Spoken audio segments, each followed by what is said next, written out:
Tadi Bung Rocky menyebut-nyebut Pak Jokowi. Apa kaitannya Pak Jokowi dengan MK? Saya sampai detik ini juga saya tidak bisa menalar, karena kalau saya biasa wartawan tuh harus ada fakta, data, baru kita kemudian menggunakan logika.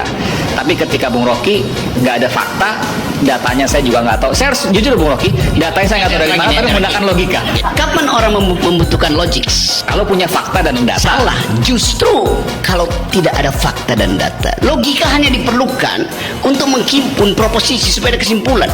Kalau data Anda nggak perlu berpikir, datanya sendiri udah fakta, datanya sendiri udah bicara. Tapi bagaimana mungkin orang bisa menggunakan logikanya tanpa dia punya dasar fakta dan data? Saya ulangi ya dalilnya.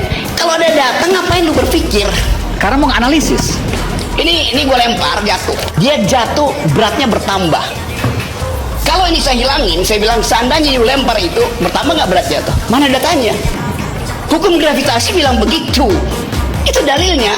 Jadi cara berpikir itu built-in di dalam kepala kita. Ada benda jatuh, itu artinya ada gravitasi. Seberapa besar gravitasi itu? G kali H. Massa kali jarak ke bumi itu. Itu data apa hipotesis apa logika? Logika. Ada nggak? Ya. Itu. Tapi itu sebuah fakta yang kemudian ditemukan oleh Newton, betul kan?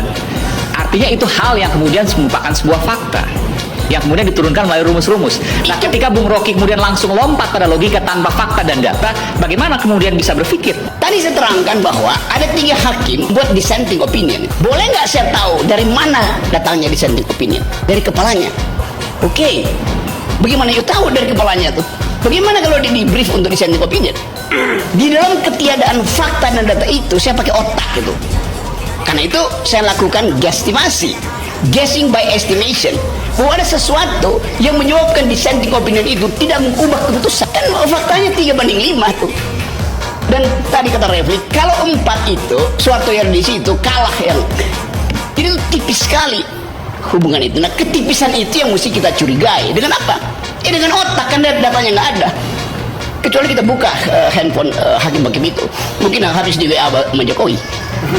Kan soalnya hanya itu. Nah, ini bicarakan mungkin itu kan potensi, bukan fakta, bukan data. Nah, dari mana kemudian bisa ada, ini seharusnya Anda ya? Dari mana? Dari mana kemudian bisa Anda menyimpulkan, saya udah katakan itu, bahwa logika Anda bahwa Pak Jokowi ada di dalam background putusan yang dibacakan kemarin oleh Mahkamah Konstitusi? Halaman 12 novel yang ditulis oleh Arthur Conan Doyle, yaitu judulnya Sherlock Holmes. Sherlock Holmes nggak pernah pakai data, dia pakai otak gitu. Itu dasarnya berpikir begitu.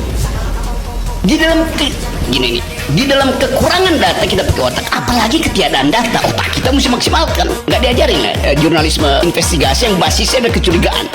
Hipotesis. Yes. Meskipun hipotesis selalu menggunakan fakta dan data sekecil apapun. Sekarang kita tanya, seandainya semua data nggak ada, you pakai apa? Untuk pergi lakukan investigasi. Pasti akan menemukan fakta dan data sekecil apapun. Pasti akan menemukan. Kata pasti akan menemukan karena otakmu kerja, pasti saya akan dapat di situ. Itu namanya heuristik. Menduga sambil mengukur tuh sebelum datanya tiba tuh.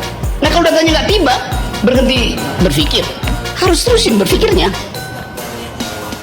Ini mesti diganti nih, bukan rakyat bersuara, rakyat berpikir.